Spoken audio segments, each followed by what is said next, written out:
My brothers literally laughed in my face when Dad's will was read. They got his $22 million tech company, and I got his ancient laptop. Perfect for the family disappointment, my brother Roderick sneered, adjusting his Italian suit like he was already CEO.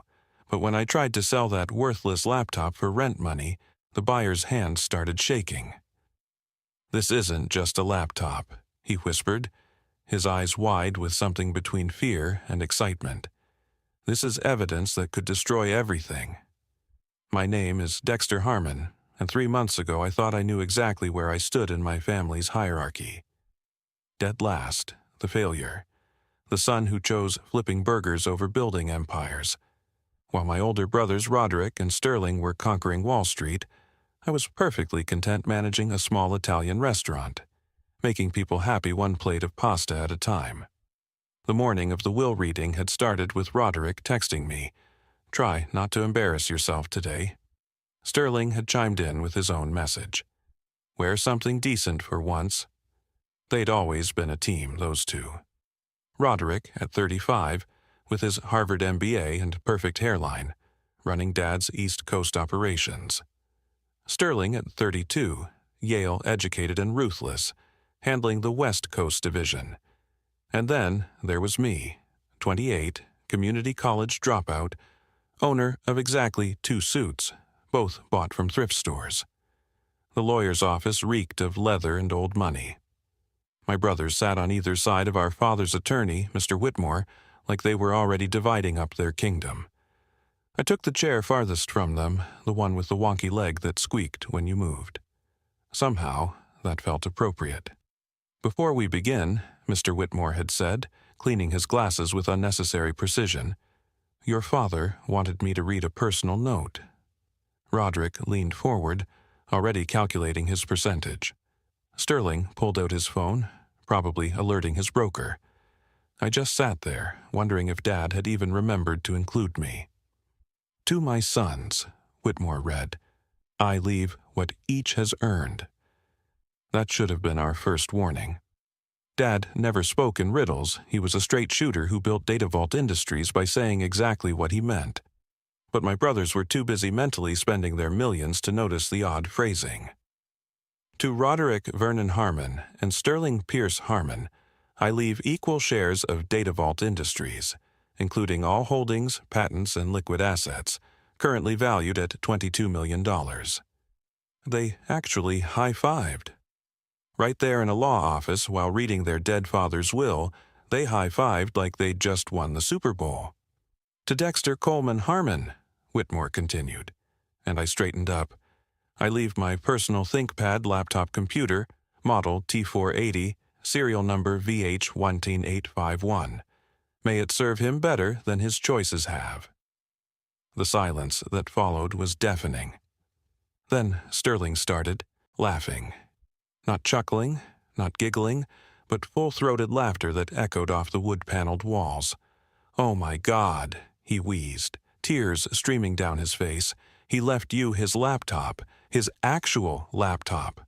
What are you supposed to do, update your resume?" Roderick was more composed, but no less cruel. "I suppose it makes sense. Dad always said you needed to learn the value of hard work. Maybe you can Google it." Mr. Whitmore slid a manila envelope across his desk to me. Inside was a sticky note in Dad's handwriting, "For the one who sees beyond numbers." Underneath was the laptop, wrapped in an old fleece jacket I recognized from Dad's closet. "Gentlemen," Whitmore said, clearly uncomfortable with my brother's reaction, "there are some additional documents regarding the company transition." "Send them to our lawyers," Roderick said, standing up and buttoning his jacket. "We've got a company to run." They left without saying goodbye. I sat there holding a 9-year-old laptop while they went off to claim their empire. The worst part wasn't the humiliation or even the clear message that Dad saw me as worthless. The worst part was that Mom wasn't there to see it. She would have been the only person in that room on my side. Mom had divorced Dad when I was 10, claiming he'd become someone she didn't recognize. The court proceedings were vicious. Dad painted her as unstable, delusional, a woman chasing conspiracy theories about his business. The judge believed him. She got a modest settlement and a gag order. She got her freedom, but lost her credibility. And when I chose to live with her instead of him, I lost my father and brothers in one swift decision. That laptop sat in my apartment for 2 weeks before the eviction notice arrived. That's when everything changed. That's when I decided to sell the one thing my father thought I deserved, never knowing it contained enough evidence to destroy the empire my brothers thought they'd inherited. The Italian restaurant where I'd spent the last 5 years of my life was called Nonna's Table. It wasn't fancy, just a corner spot in downtown Portland with checkered tablecloths and the best carbonara on the West Coast. The owner, Mr. Benedetti, had hired me as a waiter, but when he saw how I treated his customers like family, he promoted me to manager within 6 months. I loved everything about that place, the smell of garlic and basil that clung to my clothes, the regular customers who trusted me to remember their allergies and anniversaries, the way Mr. Benedetti would sing opera while kneading dough in the morning. My father never understood it. During our rare phone calls, he'd always ask the same question: "When are you going to get a real job?" To Vernon Harmon, running a restaurant was beneath a Harmon man. We were supposed to be titans of industry, not people who served others. But I'd seen what being a titan had done to him.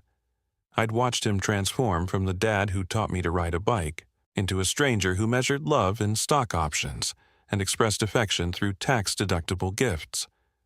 The day after the will reading, I went back to my apartment, a studio above a dry cleaner's shop that always smelled faintly of chemicals. The laptop sat on my kitchen counter next to a stack of overdue bills. I'd tried to open it once, but it was password protected. The hint read, "The day everything changed." I tried Dad's birthday, the company's founding date, even the day he made his first million. Nothing worked. My phone buzzed with a text from my mother. "How did it go, sweetheart?" "About as expected," I typed back. "R&S got everything. I got Dad's old laptop." She called immediately. "Oh, Dexter, I'm so sorry." "It's fine, Mom. We both knew this would happen. It's not fine. You're his son, too. You deserved better." Francine Harmon was the strongest woman I knew, but I could hear the pain in her voice. She blamed herself for my estrangement from Dad, thought that if she'd stayed in that marriage, maybe I'd have had a father. What she didn't understand was that Vernon Harmon had stopped being my father long before she left him. "How's the restaurant?" she asked, trying to change the subject. I looked at the eviction notice on my refrigerator. Closed. Mr. Benedetti couldn't survive the pandemic. Too many months without customers, too much debt. "Why didn't you tell me?" "What would you have done, Mom? You're living on Social Security and the settlement Dad gave you. I'm not taking your money." "You're as stubborn as your father." "Please don't say that." She sighed. "I mean the good version of him, the man I married, before a data vault, before the money changed him." We talked for another hour, carefully avoiding any mention of my brothers or the company.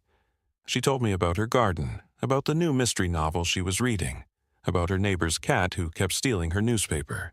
Normal things, safe things. Neither of us mentioned that my rent was due in 5 days or that my checking account had exactly $47 in it. After we hung up, I opened my laptop and scrolled through job listings. Restaurant manager positions in Portland paid decent money, but they all wanted recent references. Mr. Benedetti had returned to Italy to care for his sick mother. My previous employer had been a food truck that no longer existed. My resume looked like a graveyard of failed ventures. That's when I noticed Dad's laptop again. Even if it was old, it might be worth something to a collector or a vintage computer enthusiast. ThinkPads had a following, especially older models that could be refurbished. Maybe I could get $300 for it, possibly $500 if I found the right buyer. That would at least keep the landlord at bay for another month while I figured things out. I took photos of the laptop from different angles, making sure to capture the model number and its condition. Despite being 9 years old, it looked almost new. Dad had always been meticulous about his possessions. Even his trash looked valuable. I posted the listing on 3 different sites. Vintage ThinkPad T480, excellent condition, works perfectly, $300 or best offer, must sell quickly. Within 10 minutes, I had 5 responses. One offered $200. Another wanted more photos. The third asked if I'd ship to Canada. The fourth was spam. But the 5th message made me pause. I'll give you $500 cash today, no questions asked. My name is Milo Thatcher, and I believe that laptop belonged to Vernon Harmon. If you're his son, we need to talk. I met Milo Thatcher at a coffee shop called The Daily Grind, a place I'd chosen specifically because it was always crowded and had multiple exits. Maybe I was being paranoid, but something about his message had set off every alarm bell in my head. $500 for a 9-year-old laptop wasn't normal. Neither was knowing it belonged to my father. Milo wasn't what I expected. He was thin to the point of gaunt, probably mid-40s, with nervous hands that kept adjusting his wire-rimmed glasses. He wore a wrinkled button-down shirt and khakis that had seen better days. When I walked in carrying the laptop bag, his eyes locked onto it like a hawk spotting prey. "Dexter Harmon?" he asked, half standing from his corner booth. "That's me. You're Milo." He nodded, gesturing for me to sit across from him. His coffee cup was empty, but he kept lifting it to his lips anyway, a nervous habit that made me even more uncomfortable. "You look like your father," he said. Same jawline, same eyes. "Thanks for the reminder. You said 500? He pulled out an envelope and placed it on the table, but kept his hand on top. "First, I need to verify something. Can you open the laptop?" I pulled it out and set it on the table. It's password protected. I was planning to wipe it clean for whoever bought it. "Don't do that." His voice was sharp, urgent. "What's the password hint?" The day everything changed. I tried everything I could think of, no luck. Milo typed something quickly. The screen unlocked immediately. "How did you know the password?" "October 15th, 2019, he said quietly. "The day your mother filed for divorce." My stomach dropped. "Who are you?" "Someone who's been tracking your father's activities for 7 years. He turned the screen toward me. "Look at this." There was a folder on the desktop labeled Project Phoenix, with dozens of subfolders inside. The names made my blood run cold. Offshore accounts, congressional bribes, FDA falsified data, deleted safety reports, witness elimination protocols. "Your father's company isn't just worth $22 million, Milo said, his voice barely above a whisper. "These files show he was hiding another $45 million in illegal accounts scattered across 12 countries. But the money is nothing compared to what else is here." My phone started, buzzing. Roderick calling. I declined it. It immediately rang again. Then Sterling called, then both of them in rapid succession. "They know," Milo said. "The laptop must have connected to Wi-Fi. Someone at Data Vault realized it's active and what it contains. Your brothers aren't calling to chat." I answered on the 10th ring. "What do you want, Roderick?" "Dex, buddy, where are you right now?" "Since when do you call me buddy?" "Look, we've been talking, Sterling and I, and we realized Dad made a mistake. You should have gotten a share of the company. We want to make it right." "Really?" My voice was flat. Sterling's voice came through. They had me on speaker. "We're prepared to offer you $2 million, Dexter. Cash. All we need is for you to bring Dad's laptop to the office. It has proprietary company software that belongs to Data Vault." "The worthless old computer you laughed at?" "We weren't laughing at the laptop," Roderick said quickly. "We were just surprised. Look, that laptop has sensitive client data. It's a security risk. We need it back." "I'll think about it." "There's nothing to think about." Sterling's voice had an edge now. "That laptop is company property. If you don't return it, we'll have to involve our lawyers." I hung up. Milo was already packing his things. "You need to understand something," he said, pulling out a folder from his messenger bag. "I'm not really interested in buying a laptop. I'm an investigative journalist with the Washington Post. Your father's company makes security software for medical devices. According to these files, they discovered fatal flaws in their pacemaker encryption software 3 years ago. Instead of issuing a recall, they covered it up. He spread photos across the table. 17 faces stared back at me. Men, women, even 2 teenagers. These people died when hackers exploited the vulnerability your father knew about. Their pacemakers were remotely accessed and shut down. Your father knew this could happen, your brothers knew. They signed off on the cover-up to protect the company's IPO. My hands were shaking. You're telling me my father killed these people? Your brother's signatures are on every document approving the cover-up. But there's more. He pulled out another photo. This one I recognized. It was my mother, taken recently. Your mom didn't just leave your father because he changed. She found out about Project Phoenix. She tried to expose him. These files show he destroyed her credibility, had her followed, hacked her emails, and threatened her if she ever went public. I sat in that coffee shop booth staring at 17 dead faces while my phone buzzed relentlessly. Each photo had a name, an age, a story. Marcus Chen, 42, software engineer with 3 kids. Dorothy Palmer, 67, grandmother who volunteered at the library. Tyler Morrison, 16, high school swimmer who'd just made varsity. All dead because my father chose profits over people. I need to call my mother, I said, my voice hollow. She already knows I'm here, Milo said. I contacted her last week when I traced the laptop to you. She's been waiting for this moment for years. I dialed her number with trembling fingers. She answered before the first ring finished. Dexter? Whatever they're offering you, don't take it. Mom, these files show Dad was responsible for 17 deaths. 23, she corrected. 6 more died after Milo compiled his initial research. I tried to stop your father, baby. I found the first evidence 5 years ago. When I confronted him, he laughed, said I didn't understand business. When I threatened to go to the FBI, everything changed. The divorce? Was his idea. He manufactured evidence of my mental instability, paid off therapists to diagnose me with paranoid delusions, even created fake medical records. The choice was simple. Leave quietly with a small settlement and a gag order, or he'd have me committed. He had 3 psychiatrists ready to testify I was a danger to myself and others. My phone showed 37 missed calls from my brothers. Why didn't you tell me? With what proof? He destroyed everything I had. But I knew he kept records. Your father documented everything, always had. It was his insurance policy, I just never knew where. So, he gave it to me? Maybe he grew a conscience at the end. Or maybe he knew his real legacy needed to die with him. Milo leaned forward. We can stop them, Dexter. The FBI will take this seriously. But once your brothers know what we have, they'll destroy any evidence at the company. We need to move fast.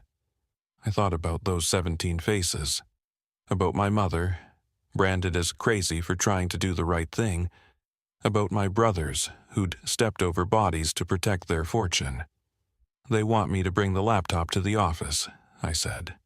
That's perfect. Milo's eyes lit up. We can use that. You want me to walk into their trap? No, I want them to walk into ours. I've been building this case for years, but I needed the laptop to prove it. Your brothers just gave us the opportunity to get them on record. I called Roderick back.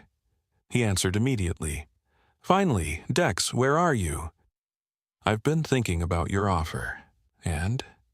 $2 million seems low for something you're this desperate to get. Sterling cut in. How much do you want? $5 million, cash, tonight. Done, Roderick said without hesitation. That's when I knew how damaging those files really were. Come to the office at 8. The building will be empty, just us. I'll be there. After I hung up, Milo made his own call. Agent Rivera, it's Thatcher. We have them. Tonight at 8, Data Vault headquarters. He listened for a moment. Yes, he's agreed to wear a wire. Wait, what? Milo ended his call. The FBI has been investigating Data Vault for 2 years, but they could never get inside. Your brothers just invited you in. This is our chance. You want me to wear a wire to meet my brothers? I want you to get justice for 23 people who can't speak for themselves anymore. I looked at the photos again. Tyler Morrison would have been 19 now, probably in college. Dorothy Palmer would have met her newest grandchild. Marcus Chen's kids would still have their father. There's something else in those files, Milo said quietly. Your father's death wasn't natural. What? 3 days before he died, your brothers changed his heart medication. The new prescription had a fatal interaction with his other medications. Whether they knew about the interaction or not, I can't say, but their signatures are on the prescription override. The coffee shop suddenly felt too small, too hot. My brothers might have killed our father. The man who gave them everything might have died by their hands. I need some air, I said. Dexter, I know this is a lot. A lot? I just found out my entire family is built on murder and lies. My brothers might have committed patricide. My mother was gaslit and threatened. And now you want me to walk into a building with them while wearing a wire like I'm in some crime movie? I want you to be the one, Harmon, who does the right thing, Milo said simply. I thought about my life managing Nona's table, serving honest food to good people. I thought about Mr. Benedetti singing opera while making pasta from scratch. That was the life I'd chosen, far away from my family's poison. But now that poison had found me anyway. Okay, I said, I'll do it. Data Vault Industries occupied a gleaming 20-story tower in downtown Portland, all glass and steel ambition. I stood in the empty lobby at exactly 8 o'clock, the laptop bag heavy on my shoulder, and the FBI wire taped to my chest, feeling like it might burn through my shirt. Agent Rivera had coached me for 2 hours on what to say, what to ask, how to get my brothers to incriminate themselves, but no amount of preparation could steady my racing heart. The elevator ride to the top floor felt endless. When the doors opened, I found Roderick sitting behind Dad's massive mahogany desk like he'd been born to it, while Sterling paced by the floor-to-ceiling windows that overlooked the city. There he is, Roderick said, standing with a smile that didn't reach his eyes. Our baby brother, finally coming to his senses. Let's just get this done, I said, walking into the executive conference room. Sterling followed me in, closing the door behind us. First, the laptop. First, the money. Roderick laughed. You really have been living in the real world too long. You think we carry $5 million in cash? Then we have a problem. No, you have a problem, Sterling said, his friendly mask dropping. That laptop contains stolen property, intellectual property that belongs to Data Vault Industries. You can give it to us now and take your money, or we can have you arrested for corporate theft. I set the laptop bag on the conference table. Before we do this, I want to know something. Did you know about the pacemaker flaw? Both brothers froze. What pacemaker flaw? Roderick asked carefully. The one that killed 17 people. Or should I say 23? Sterling moved closer. Where did you hear that? Does it matter? I'm just curious if you knew people would die when you signed off on the cover-up. Business requires tough decisions, Roderick said. A recall would have destroyed the company, thousands of jobs lost, pension funds wiped out. Sometimes the needs of the many outweigh the needs of the few. So, you did know? We knew there was a theoretical vulnerability, Sterling admitted. The chances of it being exploited were minimal. Tell that to Tyler Morrison's parents. He was 16. How do you know that name?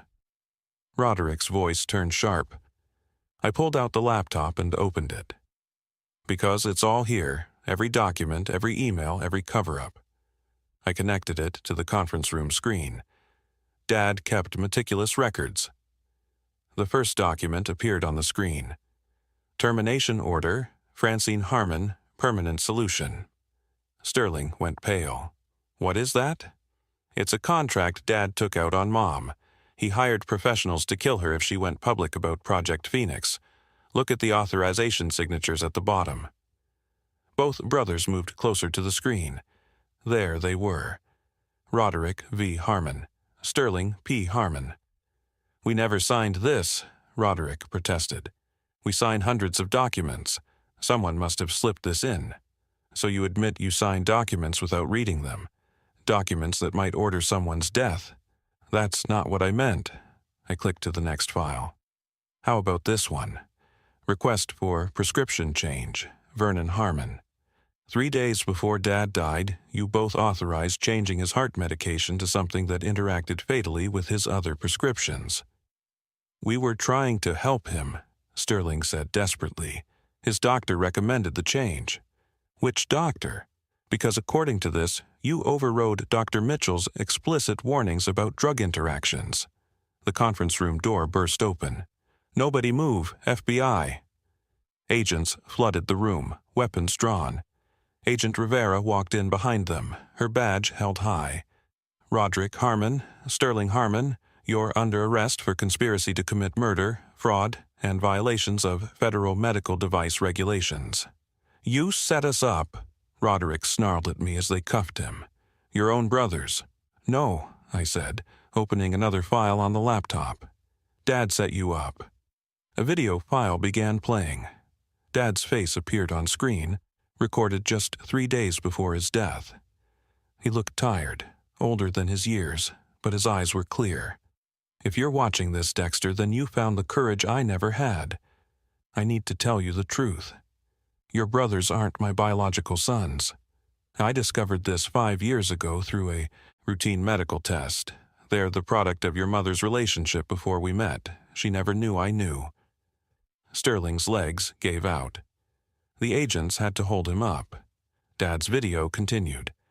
"I kept the secret because I'd already made them my successors. But when I learned what they'd done, the people they'd killed to protect my company, I knew I had to stop them. I'm not brave enough to face the consequences of my crimes, but you are. You were always the best of us, Dexter, the only real Harmon, the only one who chose integrity over income." The screen went dark. The room was silent except for Sterling sobbing. "The laptop was never the inheritance," I said to my brothers. "It was the evidence, and Dad made sure only his real son would get it." The trial dominated headlines for 8 months. Tech dynasty falls, Harmon brothers sentenced to 15 years. Every major network covered it. Every newspaper ran exposés about DataVault's victims, but I avoided all of it. While Roderick and Sterling sat in federal prison, I sat in my mother's kitchen, learning to breathe again. The FBI seized everything connected to DataVault Industries. The company was liquidated, its assets distributed to the families of the 23 victims. Each family received approximately $2 million. It wouldn't bring their loved ones back, but it would ensure their children could go to college, their mortgages were paid, their futures secured. I kept exactly $0 from the settlement. When the federal prosecutor asked why I didn't want my share as the whistleblower, I told him the truth. That money has blood on it. I don't want to build a life on someone else's grave. Mom and I grew closer than we'd ever been. Every Sunday, she made pot roast with those little potatoes I loved as a kid. We talked about everything except the trial. She was finally free from the secret that had nearly destroyed her, free from the fear that Vernon Harmon's reach extended beyond death. The woman who'd been labeled paranoid and delusional was vindicated, though she took no satisfaction in being right. "I loved your father once," she told me one evening as we sat on her porch. "The man I married was brilliant and ambitious, yes, but he was also kind. He used to bring me flowers every Friday, not because it was special, but because he said I deserved something beautiful in ordinary moments. What changed him? Success? Or maybe success just revealed who he always was. I'll never know for sure." Milo Thatcher won a Pulitzer Prize for his exposé on DataVault Industries. He offered to share credit with me, but I declined. He'd spent 7 years investigating my father's crimes. All I'd done was inherit the evidence. He sent me a signed copy of his book with a simple inscription, "To the only honest Harmon." The strangest part was learning to live without the weight of my family name. In Portland, everyone knew who I was. The Harmon who'd brought down the Wu Harmons. The son who'd chosen justice over blood. Some people called me a hero, others called me a traitor. I didn't feel like either. 6 months after the trial ended, I finally found the courage to start over. I took a loan from a small credit union, the kind that actually reads your business plan instead of just checking your last name. The restaurant I opened wasn't fancy, just a corner spot in southeast Portland with mismatched chairs and hand-painted signs. I called it Truth and Table. On opening night, Mr. Benedetti flew in from Italy. He blessed the kitchen, sang an aria that made everyone cry, and told me he was proud. My mother worked the register, charming customers with stories about the recipes we'd borrowed from her grandmother. Even Agent Rivera stopped by, ordering the carbonara and leaving a $100 tip. The laptop sits in my office safe now, permanently disabled but not destroyed. Sometimes I look at it and think about the weight of truth, how something so small could contain enough information to topple an empire. Dad had given Roderick and Sterling $22 million, but he'd given me something far more valuable, the chance to choose who I wanted to be. I hired 2 of the victims' family members at the restaurant. Marcus Chen's daughter works as our sous chef, bringing Korean fusion ideas that have people lining up around the block. Tyler Morrison's mother manages our books, finding peace in the simple arithmetic of an honest business. Last week, a young man came in during the lunch rush. He ordered the special, paid in cash, and left a note with his receipt. My grandmother was Dorothy Palmer. Thank you for giving her story a voice. I've learned that inheritance isn't about money or property or even blood. Real inheritance is about the choices we make when tested. My brothers inherited millions and lost their souls. They sit in federal prison, writing appeals that will never be granted, claiming they were just protecting shareholder value. But I inherited an old laptop and found my purpose. Every meal we serve at Truth and Table is honest. Every employee is paid fairly. Every customer is treated like family. It's not an empire, but it's mine, built on something stronger than lies and richer than blood money. Sometimes the smallest gifts carry the heaviest truths, and sometimes the best revenge against a corrupt legacy is simply living an honest life. If this story resonated with you, if you believe in the power of truth over wealth, integrity over inheritance, then please like this video and share it with someone who needs to hear it. Drop a comment below about a time when you chose to do the right thing, even when it cost you everything. And don't forget to subscribe to our channel for more stories about ordinary people facing extraordinary choices. Remember, your true inheritance isn't what you're given. It's what you choose to do with it.